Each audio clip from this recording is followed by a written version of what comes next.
ako'y nagagandahan dito sa aking patik. Ang tawag nito sa Mindoro ay asada.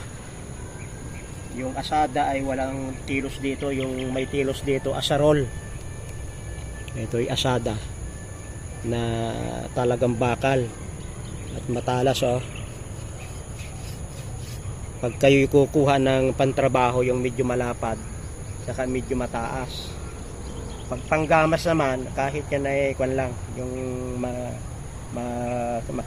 mababa lang ay mamumuhunan kayo kung kayo ay magagarden.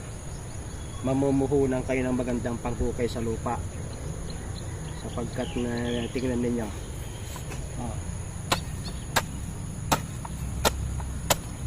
ang gandang gamitin.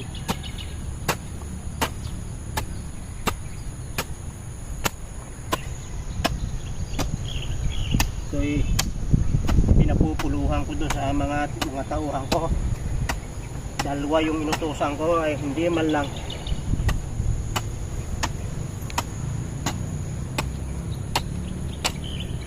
Ang mahalaga ay mayroon kayong pambungkal.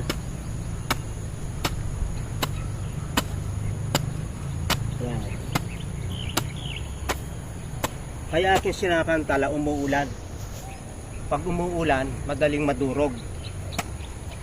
Ngayon mamaya, ako'y babalik. At ito'y durog agad. Yan. Kita ninyo ano. Unang padaan yan. Kaya maghapon, marami magagawa ang tao. Ang taong naghihirap ay tamad. Kung hindi tamad ay kulang ang diskarte. Durog na yan. Mas madali na pagka pangalwa na ang tuhod ko, ang aking binti dahil alangang hindi maputikan yan ay umuulan. Hindi ng taniman.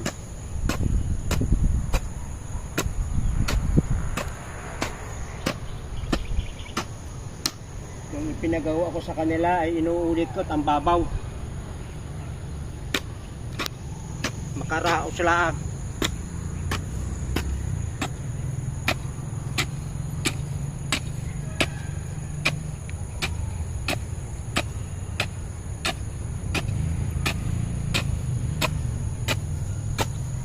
Sa ating tansya, pinaka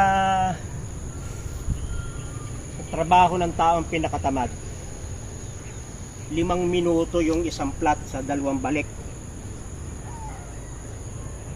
Ay kung isang oras 5, 10, 15, 20, 25 ay di ko 12 plat yung nagagawa niya. Ay kuwan parang ito wala pang 20 minutes yung ginawa yung 5. Pag tayo'y mabubuhay, kwikwintahin natin magkano yung ating gagastusin sa isang taon. Ililista magkano yung aking gagastusin, i-divide mo sa 12 buwan sa 4 na linggo, tapos ikaka mo sa araw-araw na palampasan mo pa yung kung ikaw ay mayroong gagastusin na 120,000, gawin mo 240. At yung 240 na yon, kung gagastusin mo ay 120, makakaipon ka ng kaunti. Dahil ang tao ay tatanda, may masasamang araw, ang tao ay magkakasakit. Ay pag ikaw ay walang inipon, walang naipundar para sa iyong pagkakasakit at pagtanda, mapupurhis yung mga nagmamahal sa atin, yun ang gagastos. At pag yun ang gagastos ay yung iba doon nagmumura, hindi natin alam.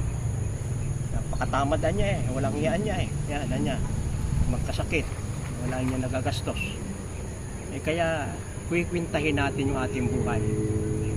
Sabi ni Solomon, Haring Solomon, anumang masumpungan ng iyong kamay ay gawin mo ng buong sikap. Gagawin mo ng buong sikap.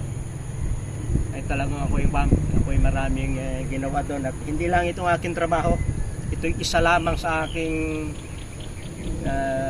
pinagkakaabalahan. Napakarami ko, may mga research, may mga show, may mga video. Tatrabaho ako doon sa aming store.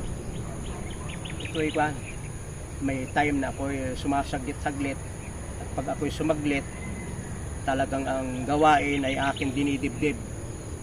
Ginagawa ko ng buong sikap ang aking mga trabaho. Maraming salamat sa inyong pagsubaybay sa Natural Wellness si Pastor Vito.